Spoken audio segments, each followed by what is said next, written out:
Hi, everyone, and welcome to Introduction to Finding Grants. My name's Christine Bunting. I'm the Curriculum Design Manager here at Foundation Center. But all you need to know about me for your purposes is that I will be behind the scenes facilitating, supporting this webinar. So without further ado, I want to turn things over to Brian Schultz, who's going to be our presenter today. He's the Community Outreach Manager at Foundation Center's Cleveland branch, and I know you're in for a treat. He is very well versed in this material and is an engaging presenter. So without further ado, I'll turn it over to Brian to further introduce himself and for us to get off and running. Hello, good afternoon, everyone. I hope you're having a great day. And so what we're going to do today is an hour presentation, and it will go quickly. So I'll try and fit everything in, but I'll also try not to speak too fast for everyone. And we'll be going over Introduction to Finding Grants. And this is a basic introduction to the grant seeking process. And again, as Christine said, I'm Brian Schultz. I'm the Community Outreach Manager at one of our hubs in Cleveland, Ohio, and I oversee the Midwest region. And one reason I'm doing this Introduction to Finding Grants course is I love philanthropy and the ins and outs of it. I also work with a local group of family foundations in a collaborative group, and I go on site visits with them, and they share knowledge of their process, and I share knowledge of the nonprofit process as well from everything I hear. And I also work on a United Way funding committee as well. So I have a little bit of background in grant making and do some grant making in a volunteer process and way. And so that kind of helps my knowledge of Introduction to Finding Grants as well. And so without further ado, we will learn about the 10 most important things you need to know about finding grants. And again, this is a basic overview. It is not comprehensive of everything, but I hope that you will come away with a lot of knowledge today and a great beginning to your grant seeking process. So what we're going to talk about today is demystifying some of the biggest myths when you look for grants and when you've heard of grants. And so I'm assuming almost everyone on this webinar has heard that you can get a grant for anything. And I'm sorry to say that's just not true. You cannot receive a grant for anything. However, I am excited to tell you that there are grants available to nonprofits and 501c3s that are doing great work in their community. So grants are out there, but you can't get one for every single thing. The other thing we'd like you to know is that just a few big grants will not support your nonprofit organization alone. It would be great if you could just find a few very large size grants. But overall in the nonprofit sector, you need multiple streams of income to support your nonprofit. And so our number one is that you can't survive on grants alone. And this slide kind of helps show my point. And the source is Giving USA 2016. This is from the Giving USA Foundation. And you can go online and look at some of their research. They do a lot of great work. And every year they go over what are the private contributions, charitable contributions in the United States by their source. And so this pie is showing you that we do have foundation giving at 16%, and that's really great, but it's just a piece of the overall pie. And I won't spend too long on this chart, but I do like to show and talk about a few things. And so foundation giving in 2016 was at 16%, which is $58.5 billion, and that is a very large amount. And we did see tremendous growth as well in giving. Bequests, which is a gift that someone can leave at the end of their life, those are growing in the nonprofit sector. However, that relationship usually starts a while before, so it's not just a phone call. That is something that is a relationship and takes a long time to grow. And some nonprofits have become very good at receiving bequests. And so that's 8% of this pie. And then 5% of this pie is corporate giving and corporations. And so I will say the one difference here is that a corporate foundation will fall within the 16% of foundations. And that is when a corporation, there are many national corporations who have foundations, and you could probably name a few of them. And that would fall in the 16% of the pie. Where the 5% falls in is corporate giving programs, which we will talk a little bit about. Also, marketing, the money can come to nonprofits from a marketing department of a corporation, and then from other departments of a corporation as well, which could be numerous different departments depending on the corporation. If they're interested in STEM or STEAM learning, they could give money through that department to certain nonprofits as well. So the great thing about corporations is there are different areas and venues to receive money.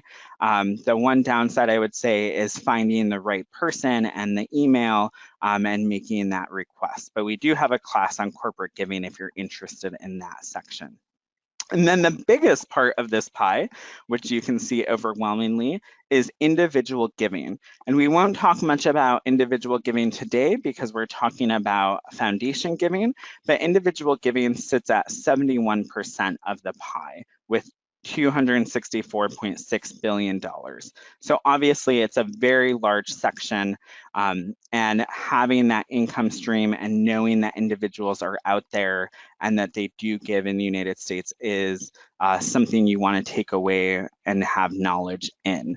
Also, people always ask, well, are these the biggest individuals such as Bill Gates? And yes, we do have very wealthy individuals who give. However, a lot of their money is in the foundation portion. And this portion of individuals is people like me and you. So it's everyday individuals who contribute maybe $1,000 to $3,000 annually, and we make up a big portion of this individual giving pie. So it's just something you want to think about when you are thinking over what are the contributions, where is your money coming from, and what are those income sources. And then number two, not all foundations are alike. So there's a very common saying in philanthropy that if you have met one foundation or one person at a foundation, then you have met one foundation. And so this just means that all foundations are different. They have varying sizes, interests, and motivations. And so you don't want to base your knowledge off of one foundation on all foundations because they do have varying interests and motivations. And we'll go a little bit about that. We'll go over that a little bit in depth and what the foundations are like. And so we get into that. We have private foundations. And so we'll talk a little bit about what this means and what are the main types. And so in our private foundations, we have independent foundations. And so many of you have probably heard of family foundations. And overall, when a lot of people talk about independent or private foundations, they are talking about the vast majority, which are family foundations. And usually family foundations can have high degree of family involvement. It really depends, again, on the type and structure. So some of you may know of some of the largest family foundations in the country, and I'll let you internally guess what those might be. I'll name a few, such as the Bill and Melinda Gates Foundation. That is a family foundation. The Kellogg Foundation is another family foundation. The Gates Foundation, or I already said Gates, the MacArthur Foundation, so some of those. And you probably know a lot about smaller family foundations in your area that really care about local causes and might give smaller size grants. And so those can be a great source of grants because they know your local area, they care, and they're investing as well. And then we have company-sponsored foundations. So I briefly mentioned these, and these are corporate foundations. And so these are the funds that come from a for-profit business. And usually company-sponsored foundations, corporate foundations, have certain areas that they give to or reasons for their giving. And so when we talk about these foundations, you want to know what their interest is, what they give to. For example, the PNC Foundation, which is a bank-sponsored foundation, they give to early childhood initiatives. And so if you do not fit within that, then you'd have to look for other sources. And then some company foundations they give overall. So it really depends, and you want to look at their structure. And then we have operating foundations. And so I usually say that when you hear of or see an operating foundation, most likely you would want to stay away from that. An operating foundation may award a few grants, but generally they give to their own organization or own causes. And so some examples are the Getty Fund of the Getty Museum, and they primarily give to themselves. However, they might have fellowships, internships, and they might do some small grants around the community for murals and artistic purposes. And then we move on to number 3. So foundations, this is good news for all of us. Foundations must give money away. So yes, as I said, all foundations are different. However, they do have to give money away. And they are required by the IRS to give a minimum of 5% of their prior year's assets away. And so this is great knowledge that if you are approaching a foundation or researching foundations, they do have to give their money away. Some of them give much more than 5% a year. The average is usually 6 to 8%. However, some foundations give 20 to 40%, depending on if they're a spend down foundation and they will be spending their money within their lifetime, or if they're a legacy foundation, which means that they will be giving throughout. And so that is something that you might want to know and you can look at. But again, foundations must give money away. So this is a great aspect for the nonprofit sector. And then I'll briefly go over other types of grant makers. We talked about private foundations, and now we'll talk about direct corporate giving programs. So really the difference between a corporate foundation and a direct corporate giving program is that a corporation has a fund they have a direct corporate giving program, but they do not have an established foundation. And so some of the rules and the 5% rule does not apply. It is also harder to track direct corporate giving programs. So when I show you, hopefully I'll be able to show you our database, Foundation Directory Online Professional. You will see a lot of direct corporate giving programs. You might see for asset size and giving not available for information. It doesn't mean that they don't have money, and it doesn't mean that they don't give money. It just means it can be much harder to track that in any given year. So if a corporation has a great year, they can give a lot of money at once, or if they're not having a great year, they can decide how much money is being given out. One example of a direct corporate giving program here in Ohio, we have the Abercrombie & Fitch company, and they have a direct corporate giving program. And so they primarily give in Ohio, they're headquartered in Columbus, and they give to youth and education. And they decide which grants through their direct corporate giving program will benefit, and then if they do matching with employee contributions as well. And then we have grant-making public charities.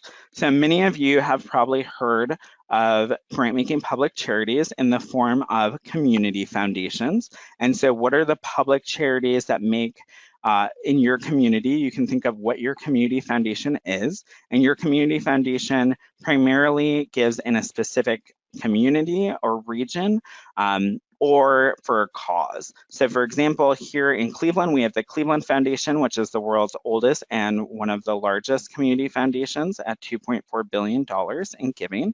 And they only give in a few counties here in the area.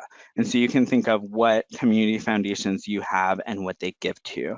There are also some community foundations that give to a specific cause as well. They're issue oriented. And you can think of some other funds that are issue-oriented. So the Global Fund for Women, the Michael J. Fox Foundation for Parkinson's Research are examples of population or issue-based foundations. And so these foundations raise money and then they give it out. And that's what a grant-making public charity is. Whereas a private foundation, the money comes from an endowment and they do not raise funds from the public.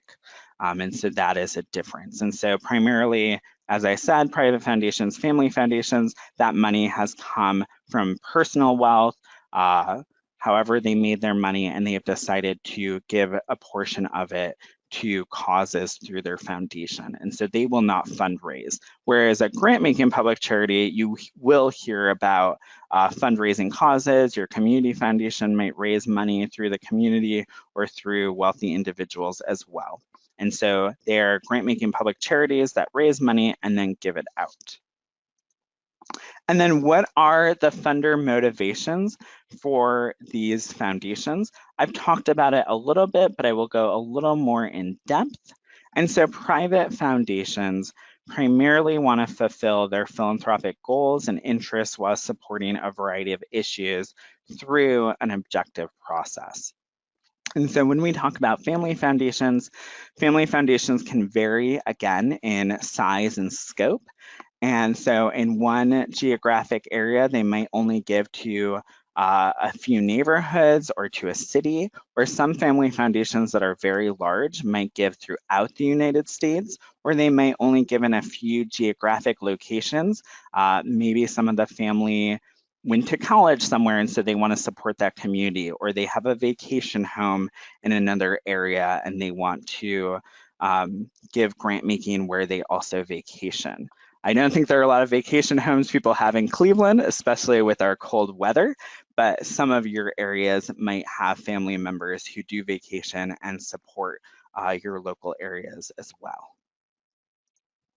And then corporations tend to focus more on branding, visibility, and their corporate social responsibility.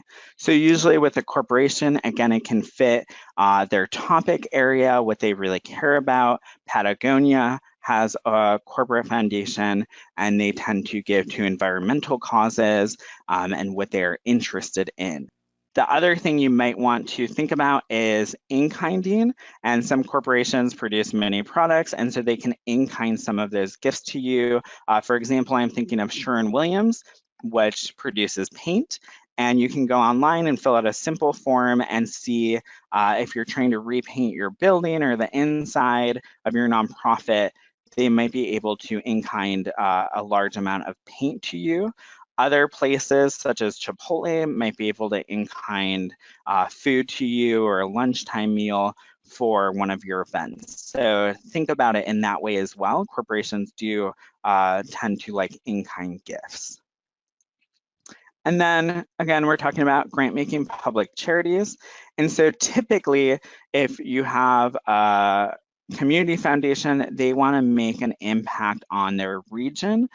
Usually their grants and gifts are responsive to the community as a whole. So we call them generalists and experts. It could be in health and the arts and neighborhoods, and they know many different topics and give to many different initiatives in their community. Whereas if we're talking about more of a specific foundation or fund like the Global Fund for Women, they would give to women internationally, and that is their interest and what they raise money for and give to for their population group. So depending on what area you're working in and what population groups, you might want to look at some of those national and international public charities that might be good fits for grants in if you're looking at a specific issue area, if you're looking at research, or if you're in a community and you're doing great work, you can look to your community foundation. Another great thing about community foundations are they are usually experts of their community, they're out and about. It is easier to connect with them in most cases. And so you can have conversations, but also they really care about the community as a whole. And so community foundations are a great place to connect, and they do a lot of different research depending, and so you can connect in to them as well. And then number 4, grant making or grant writing is never about the need of your organization.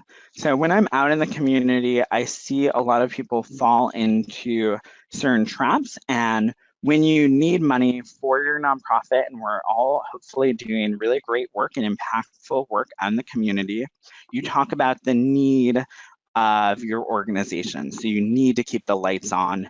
You need gas money for your vehicles. You need salaries. But when you're approaching and talking to funders, you want to talk about what are you doing for the community and what is the need of the community and how are you fulfilling that need?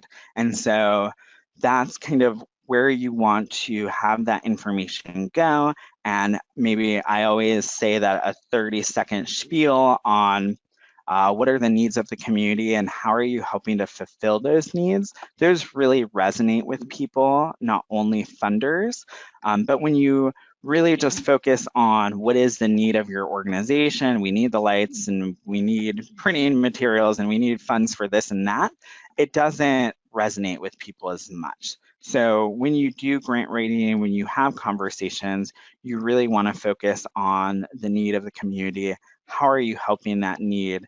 And you want to make sure that you are aware of community needs and you are the best organization to do that work. And in those conversations, you should know what are the community needs and have that knowledge available. And then when we talk about that, we kind of go into the point of credibility. And so I like to ask in my live audiences, and you are a live audience, what do you think we mean by credibility? And when we say credibility, we mean, are you a legal nonprofit? Do you have a compelling mission that is compatible with the funder's focus area? Do you have strong leadership? Some people like to say that a lot of funders and even individuals, we fund leadership and we fund people. And so do you have strong leadership? Are they visible in the community? Do people follow them? That matters for some funders as well. And do you provide high quality programs that meet a real need in the community and in your community? The other thing we talk about when we look at credibility is, do you have a strong organizational and financial infrastructure? And so you want to make sure that your organization is strongly structured, but also the financial infrastructure is there. Funders will ask for financial information and statements and look at that as well as part of their decision process. And then number 5, so do your homework first. You never want to approach a grant maker unprepared. When seeking a grant, you must know as much as possible about the particular foundation before you plan to approach them. However, when I say this, you don't have to read a whole book about this foundation, but it is good to know a few facts. For example, with our community foundation here in Cleveland, as I said when I named them, they are the world's first community foundation. That would be an important fact to know about them if I'm approaching them. So for some family foundations, you might want to know, what are their key interests? Do they love the arts?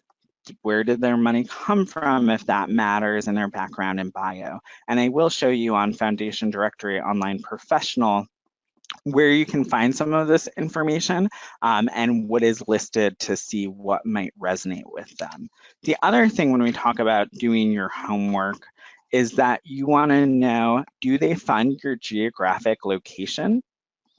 What size of grants are they giving out? So if you're looking for grants that are ranging between $5,000 and $10,000, you might not approach a foundation that only gives $50,000 grants and above. or if you're looking for a very large grant from one individual foundation, such as a $100,000 grant, then you wouldn't want to approach and ask a foundation that only gives $5,000 grants. And again, on Foundation Directory Online Professional, I can show you the range of giving and the size of grants that are average for each foundation.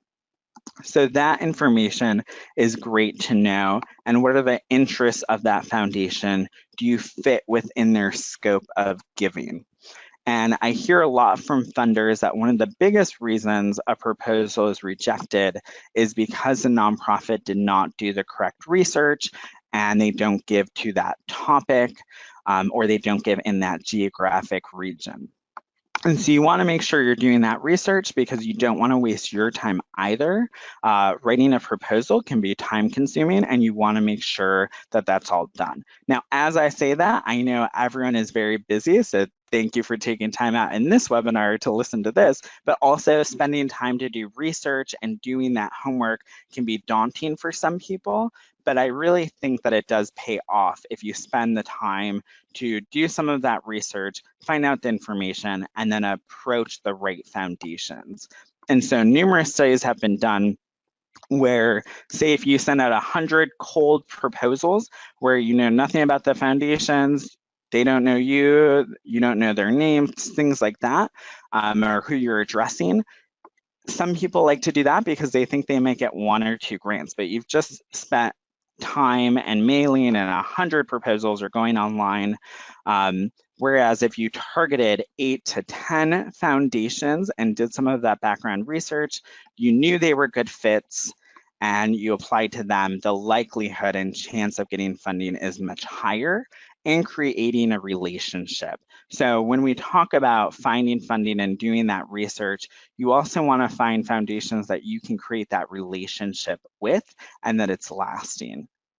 So I always like to say it's much like dating, and you just want to find out if you're a fit and building that relationship, if you're a match or not. And sometimes you're not a match, and that's okay. But if you find that out in the research phase, then you don't have to spend time developing a proposal and sending it out to that funder. And then, so this kind of goes within that. Our number 6 is the one size fits all approach does not work. So to be effective at finding grants, you must create an individual strategy for each potential funder and tailor that proposal around who you're approaching and why. And again, I will say a lot of funders are moving into different realms and they know that their work connects with other issues. And so a funder who might fund the arts, an interest in arts programs, may know that funding the arts for aging communities or in schools is great and may impact their work. However, you want to know what really is important to them. And if it's the aspect of the arts, you really want to play up the arts in your proposal and then everything else as well. So one thing we see, or I see in my work with nonprofits, is usually we're great at talking about what we're best at and what we really care about, but you also want to make sure, depending on the program and what funder you're approaching, that you're also talking about the work that they care about and highlighting that work. And so if they really care about the arts, what section of your program, why are you approaching them, and really highlight that arts aspect as well. So that's just a piece of advice for me, but I will say that one size and one proposal does not work for every funder. It's a lot like applying to jobs, and you kind of curate and edit your resume and your cover letter to fit that funder. And so in the same way you would, or to fit the job. So in the same way you would edit the introduction and conclusion of your proposal to fit the funder. The nice thing is, though, that if you are applying for a program and similar grants, then the bulk of your proposal would be the same information. But again, make sure that you are editing that information, changing the names of the foundation. So if you're copy and pasting, make sure you're going back and looking at all of that before you send it, and making sure that you are speaking to that foundation and really grabbing their attention in their introduction, and then having a strong closeout in the conclusion of your proposal. So we're currently at the halfway mark, and I hope that everyone so far has learned something and you're still on board. And we're going to go on number 7. To get the grant, you have to find the right match. And so that's why we really talk about research and why research is the most essential part of grant seeking. So if you really take anything away from this program today, I really hope that you take away that research and doing some of that legwork is very important, and it's a good use of your time because you can really establish a match with your nonprofit organization to a foundation by really discovering what their mission and activities are and how it matches what your mission and activities are. And so again, the ultimate goal is not just for a one-time grant. I think ideally for everyone, the goal would be to create a partnership between your organization and the foundation, so you can help solve the problems that you both really care about and those community issues, and so that you are creating a relationship between each other. And hopefully it would be a lasting relationship. And again, when we talk about finding the right match and doing that research, it's not always about monetary gain. And so grants are great and nonprofits need grants to survive. But again, think of it, some of these foundations have a lot of information on their local communities or their issue areas. And so you can talk to some of the staff there, and if you gain that relationship, you can gain social capital. They may suggest what organizations would be great to collaborate with, and you can become a partner at the table. And again, not all foundations are interested in those types of partnerships, but some foundations are, and it can get you a seat at a table for a collaborative process that your community might be doing, or learning more information from experts, or asking the foundation to connect you to other funders who might be a great fit as well, locally or nationally. So again, when I really talk about this, I think that the research really connects and ties into relationships and relationship building. And in philanthropy, just as in any other area, relationships really do matter and are important. And so we will go through, again, Foundation Center's Foundation Directory online, and you can create customized searches based on geographic areas, the area of interest and the population you serve, and the support that you need. And so I will go into that in a little bit, and we can see how you can kind of create a search and find the research and what funders really fit. So again, don't be afraid of the process and doing that research and finding that fit.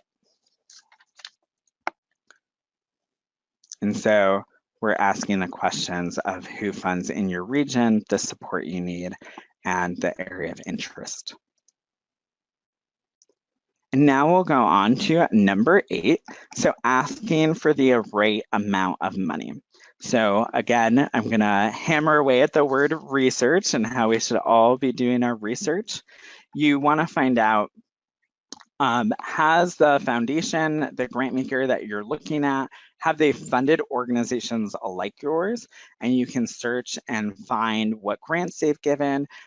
You can actually search for nonprofit organizations in our database as well and see what grants they've received. So that's a nice way to complement what you do by seeing what nonprofits that are similar to you, where is their funding come from, how much and for what. And also sometimes I say you can look at nonprofit websites and annual reports, and they'll thank their funders as well. So you can get kind of a prospect list of different funders and then do that research on your own and see if they'd be a good fit for your nonprofit. And then the big question is, how much money should you ask for?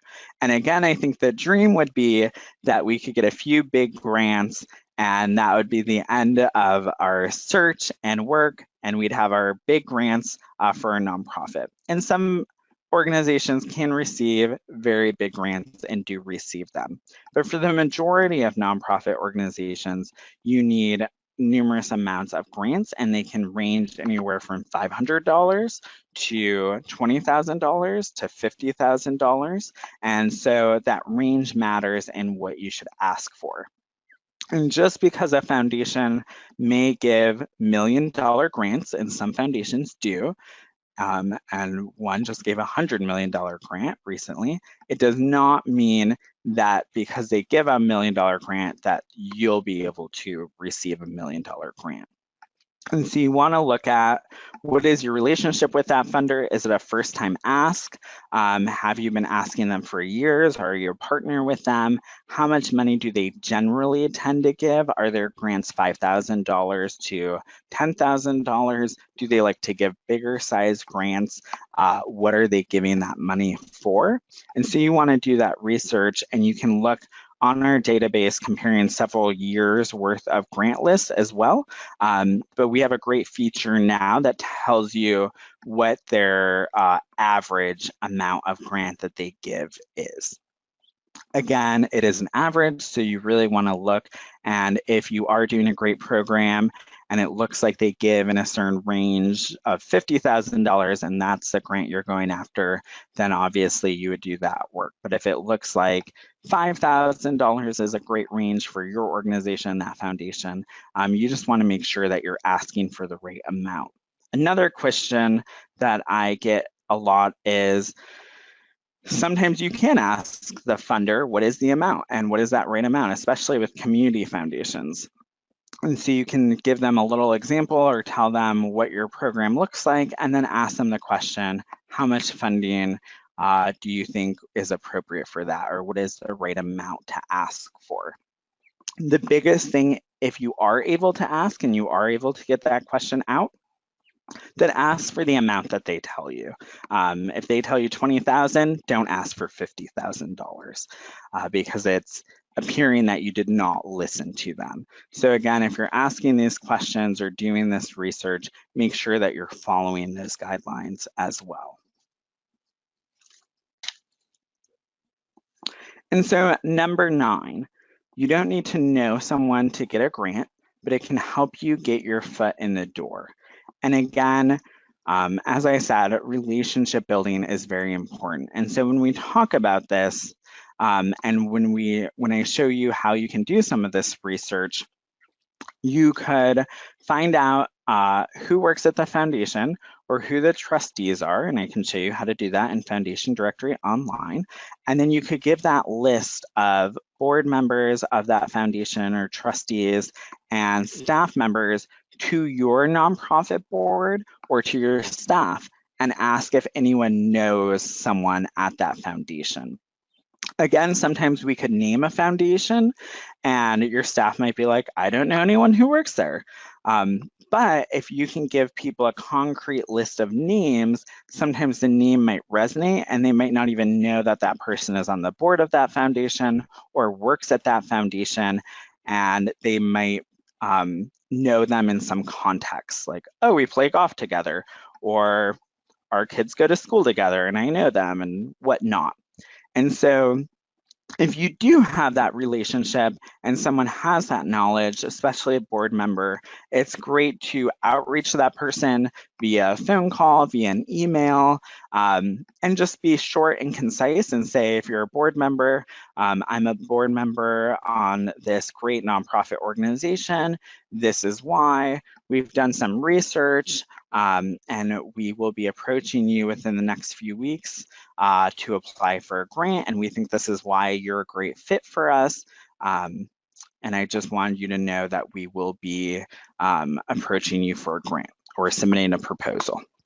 And so again, you're not bypassing the process.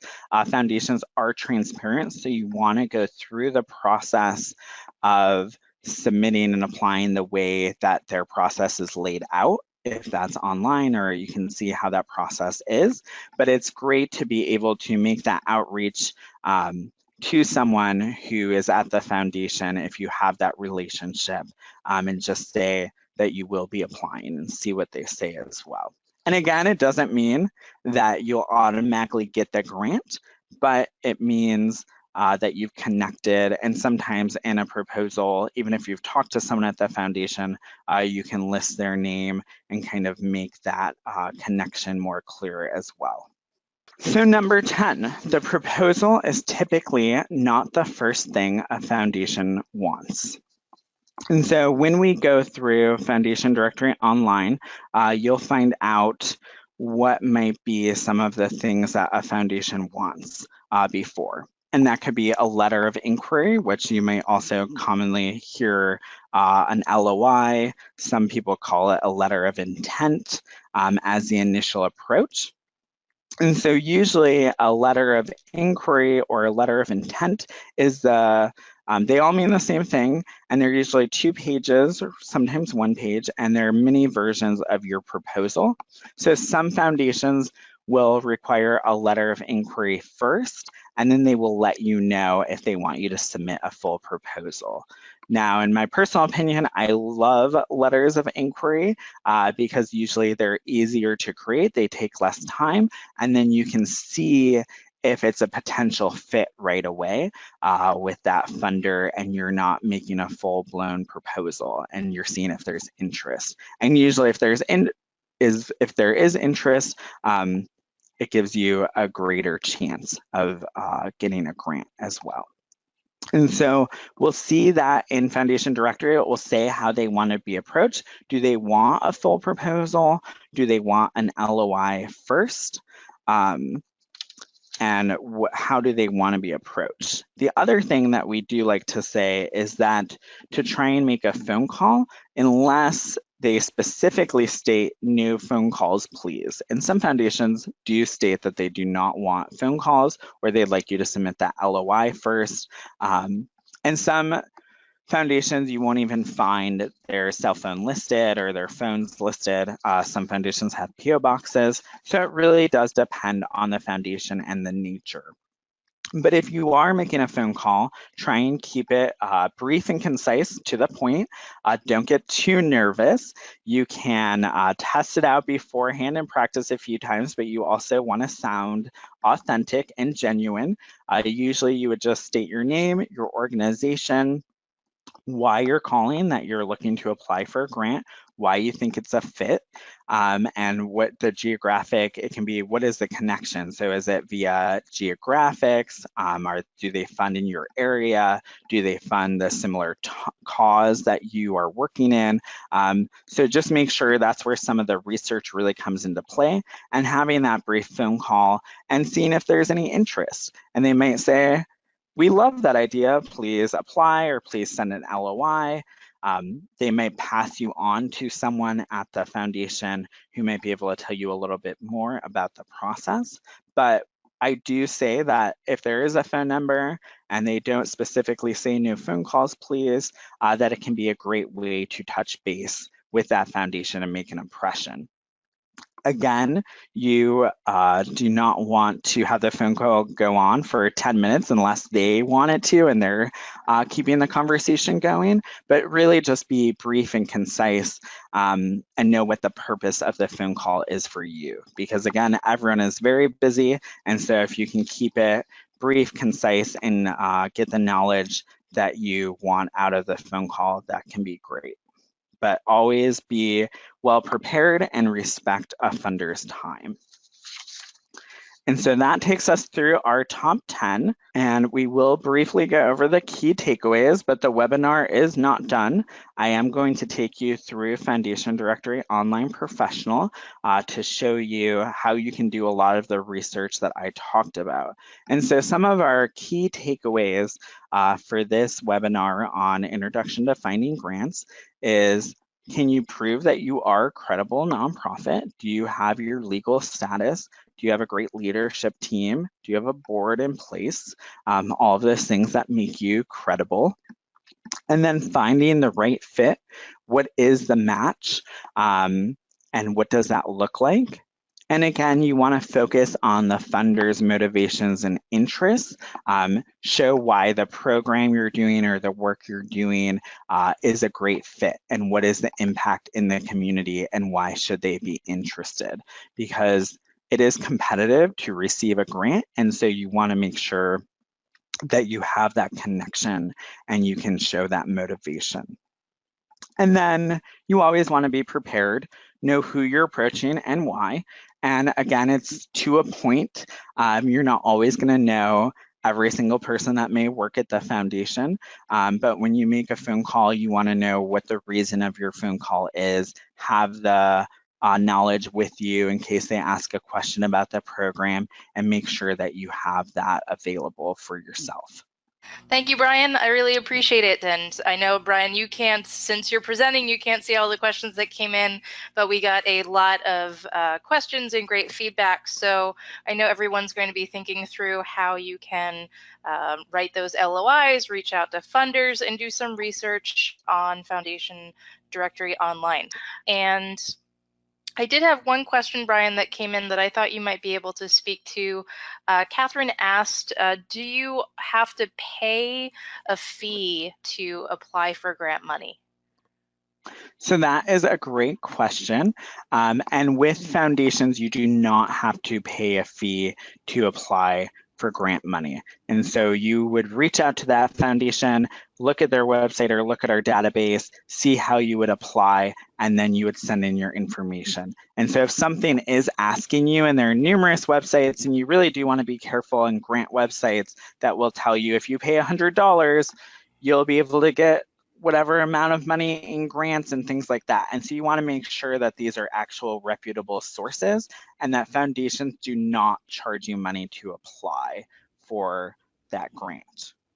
Now, Awesome. scholarships Thank and you. prizes and awards, that could be a different story, but for foundation grants, you should not be paying money to apply.